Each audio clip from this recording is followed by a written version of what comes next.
बोलिए गुरुदेव की जय। बोलिए गुरुदेव की जय। गुरु प्यारी साध संगत, आज का सत्संग रूहानियत की प्रयोगशाला पर आधारित है और इसी पर सत्संग लेने का विचार है। संतों ने ये निशानदेही की है। संतों ने, चाहे वो गरीबदास साहेब हों,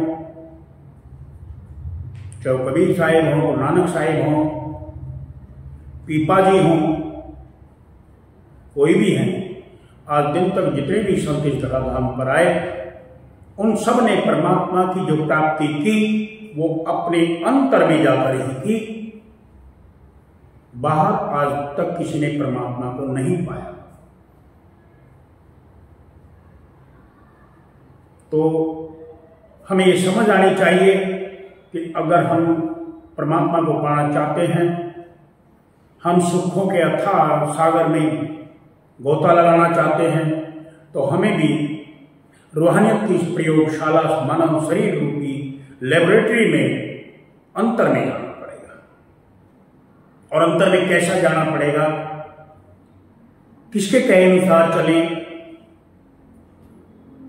या अपनी मनबुद्धि के अनुसार चलें, कैसे जाया जाए, इन सब के ऊपर आज प्रकाश डालने का विचार है। तो सबसे पहले हम लेते हैं कबीर साहिब, गुरु नानक साहिब और पीपा साहिब की वाणी। कबीर साहिब ने कहा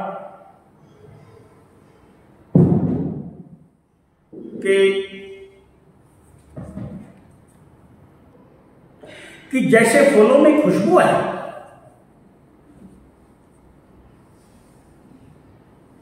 और हिरण की नाभि में कस्तूरी है, लेकिन हिरण अपनी नाभि की कस्तूरी से अनजान है। वो जब लघु शंका करता है, जो हिरणवाल है, वो जिसकी नाभि में कस्तूरी होती है, वो हिरण जब लघु शंका करता है तो लघु शंका के जरिए वो खुशबू बाहर घास में फैलती है और वो समझता है कि शायद खुशबू बाहर है, इसलिए घास को सूंघता फिरता है। हमारी आत्मा, हमारा मन जो दिन रात इस मन और माया के पदार्थों में रात दिन सुख चाहता है, आनंद चाहता है, वो दुनिया के पदार्थों में टक्कर मार रहा है, जबकि यहां दुख ही दुख है, सुख है ही नहीं। सुख कहाँ है? गुरु नानक साहिब अपनी वाणी में कहते हैं, जो सुख चाहे लेन तू शरण राम की ले। अगर तुझे सुख चाहिए तो राम की शरण ले। कौन से राम की? रमे हुए राम की। वो जो इस मानव शरीर में भी है, वो जर्रे जर्रे में रमा हुआ है, लेकिन मानव शरीर में वो प्रत्यक्ष हो सकता है। कैसे? तो गुरु साहिब कहते हैं, नौदर फीके धावत रहा है, 10वें घर निजो आशा पावे। हमारे शरीर के 9 दरवाजों में 2 आंख, 2 कान के सुराख, 2 नाक के सुराख, 1 मुंह और 2 नीचे के सुराख। इन 9 दरों में वो परमपिता परमात्मा नहीं मिलेगा, जिसको हम सर्च करना चाह रहे हैं, जिसको हम खोजना चाह रहे हैं, जब हम सुखों के भंडार तक जाना चाह रहे हैं। तो 9 दर फीके धावत रहाए, 10वें घर निजो बादशाह पावे।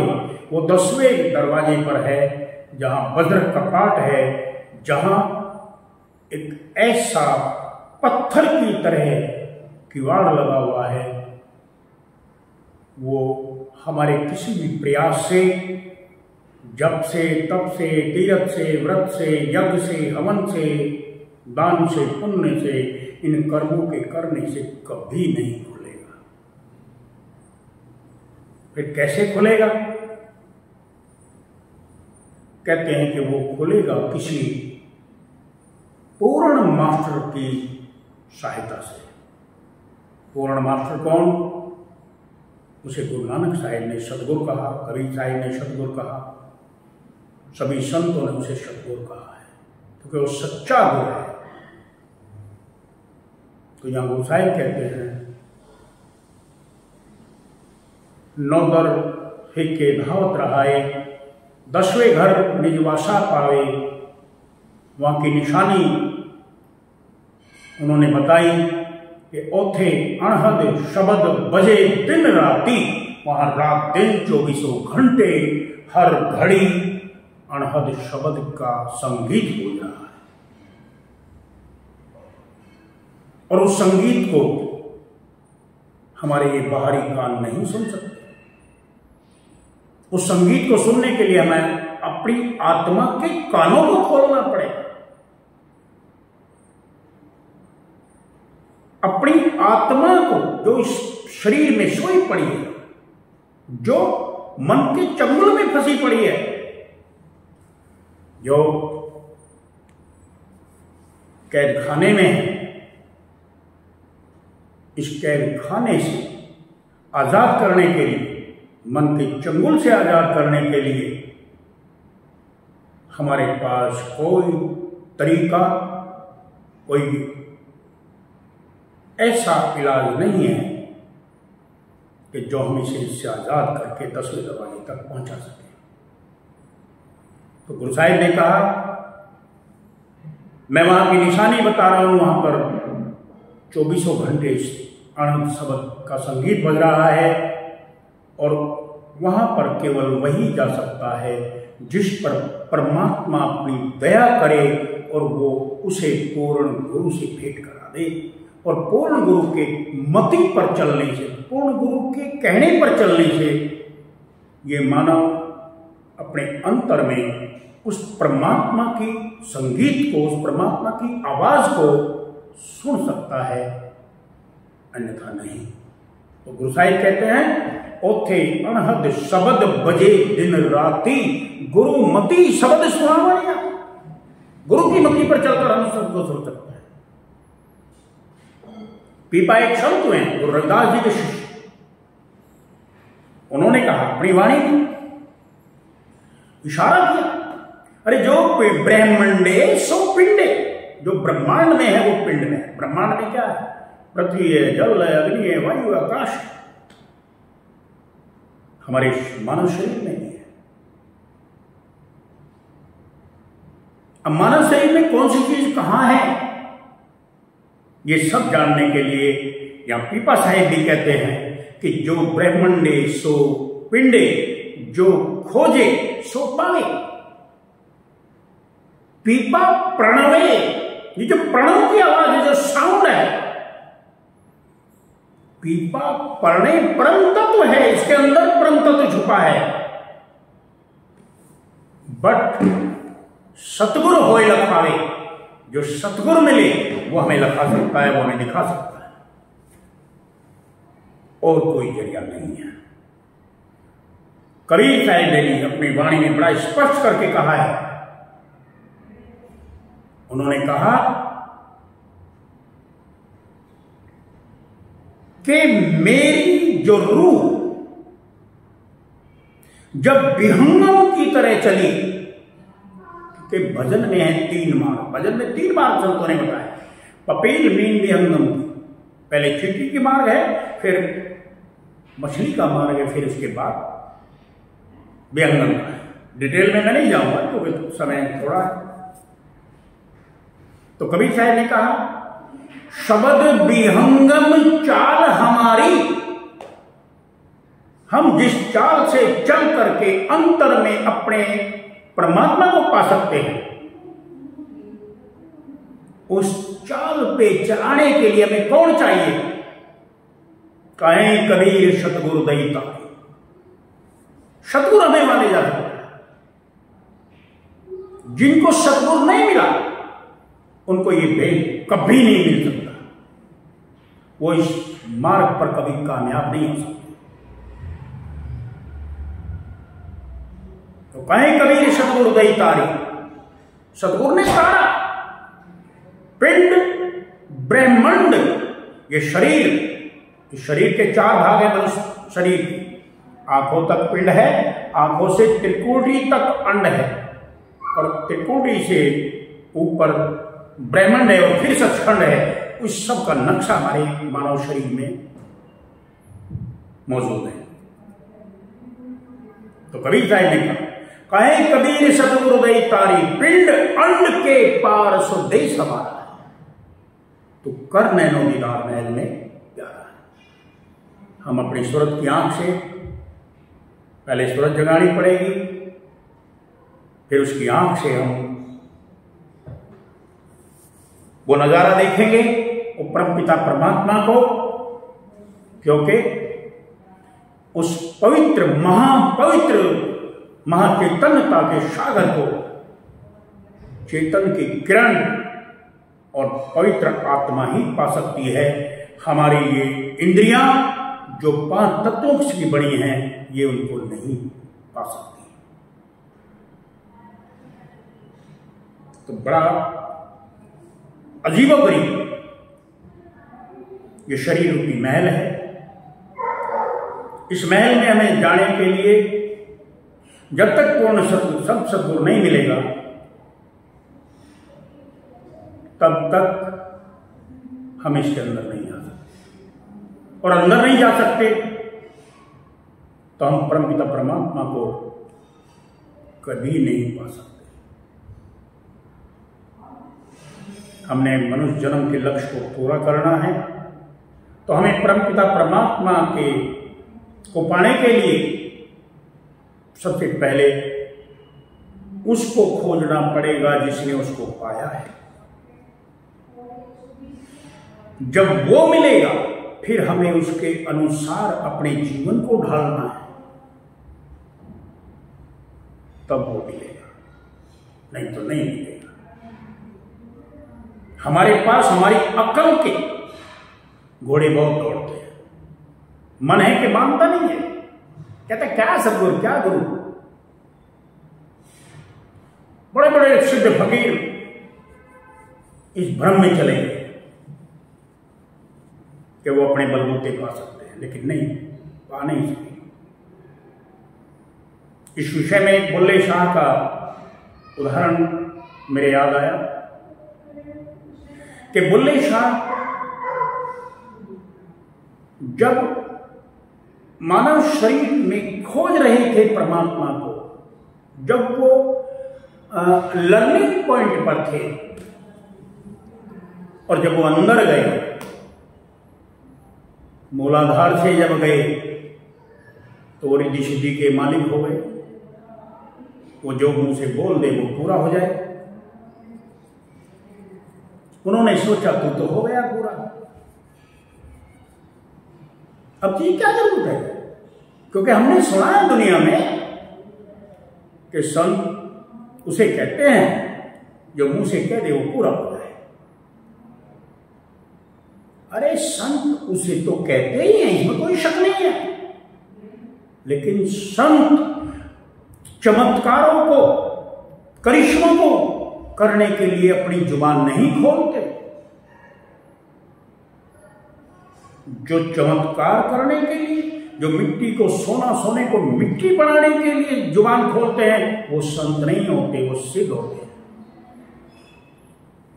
तो बुल्ले शाह को सिद्धि प्राप्त हो गई। एक रोज एक महापुरुष मिले, उन्होंने कहा भाई तू पूर्ण संत की शरण में जा। उसने कहा मेरे पास सब कुछ, मुझे क्या जरूरत पड़ी है, मैं जो कहता हूं हो जाता है। कहता अच्छा बता, कभी आत्मा परमात्मा से भेंट हुई है तेरी? बुल्ले शाह का चकराया सा, ये तो कभी हुआ नहीं है, तू सिद्ध पुरुष हो चुका है, तेरी आत्मा का परमात्मा से मिलन नहीं हुआ, तूने आत्मा को नहीं जाना, तो अभी बहुत दूर है। बुल्ले शाह ने कहा कि कोई ऐसा महापुरुष है, उस साधु से पूछते कोई ऐसा महापुरुष है जो मुझे इस राज को दे दे। उन्होंने एक ऐसे महापुरुष का नाम लिया जिसका नाम सहाय नायक था। जब सहाय नायक का नाम उन्होंने सुना तो उनसे मिलने के लिए वो चल दिए, और जब उनकी इस गांव की जहां वो रहते थे, जब उनकी सीमा में पहुंचे तो सहाय नायक की बगीची पहले पड़ती थी आम की, वो उसमें चले गए और वहां उन्होंने देखा आम के पेड़ों पर आम लगे पड़े हैं और एक से एक मीठा और सुंदर आम लगा हुआ है। उन्होंने नजर उठाई, बुल्ले शाह ने नजर उठाई, आम टूटे और जमीन पर गिर पड़े। उसने अपनी झोली में लिए और चल दिया। जब सायनाथ के दरवाजे पर पहुंचा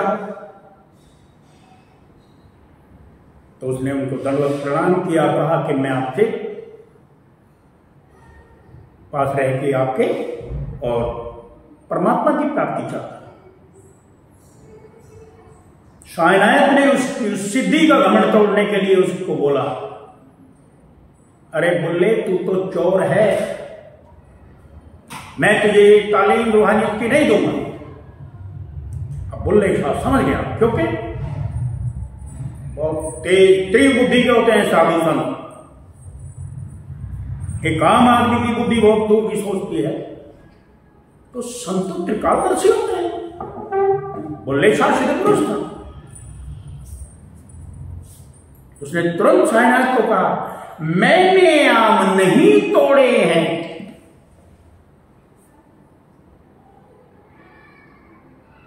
सायनाथ ने कहा, मैं भी जानता हूं जैसे तूने आम नहीं तोड़े, लेकिन मैं जानता हूं जैसे तोड़े हैं। इसका मतलब ये हुआ कि सायनाथ इस रास्ते से पहले गुजर चुके थे, क्योंकि संत तो हर रास्ते से गुजरा हुआ होता है ना। उन्होंने कहा, तूने दृष्टि साधन किया था, दृष्टि के नजर से नजर तो उस पर आम पर डाली और वो टूट कर गिर पड़ा, ये मैं भी जानता हूं। बुल्ले शाह को अकल ठिकाने आ गई। उसने हाथ जोड़ के माफी मांगी, चरणों में पड़ गया। तब बुल्ले शाह को सायनाथ ने रूहानियत की वो तालीम दी।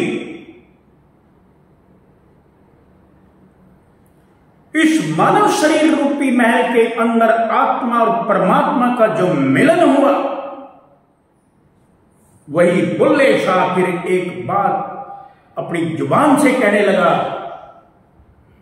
कि वाह, गुरु कैसा है। गुरु खाली कासे भरता है, वो बरेनु खाली करता है। गुरु जो चाहे वो करता है। कबीर साहब ने यहां तक लिखा, करता करे ना कर सके गुरु करे सो। 3 लोक 9 खंड ने गुरु से बना। तो हमें इस मानव शरीर के अंदर जाने के लिए, इसमें प्रयोग करने के लिए, परमात्मा को सर्च करने के लिए एक पूर्ण महापुरुष की जरूरत है, जो परफेक्ट मास्टर है। जब तक वो हमें नहीं मिलेगा, हम इसमें अंदर जा नहीं सकते। हम अंदर जा नहीं सकते तो हमारा दिल और दिमाग कभी ये एक्सेप्ट नहीं करेगा, कभी ये मंजूर नहीं करेगा कि परमात्मा इस शरीर रूपी मैल में रहता है। तो मेरा कहने का जो तात्पर्य है वो यही है कि हमारे शरीर रूपी मैल में वो परमात्मा मौजूद है। कबीर साहब ने कहा कि शरीर रूपी महल, इसमें आत्मा भी है, परमात्मा भी है। तो ये शरीर रूपी महल, मनुष्य शरीर, ये बड़ा अजीबोगरीब मकान है। ये 12 मंजिलों की इमारत है और इसमें आत्मा और परमात्मा दोनों मौजूद हैं।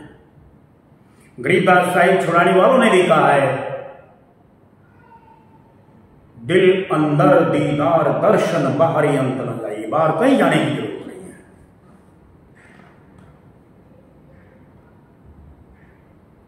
तो इसी के साथ आज का मैं सत्संग में समापन करता हूं।